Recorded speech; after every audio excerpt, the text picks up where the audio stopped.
you don't really expect too much from the legislative department because they are the most guilty. To me, they are the most guilty, including DPWH. It's really a big conspiracy. It's really a big conspiracy.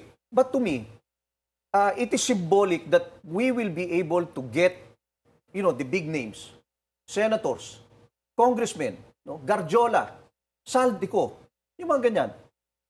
Get them behind bars. No? Escudero, Villanueva, get them behind bars. Because President Marcos promised that to the people. Yeah.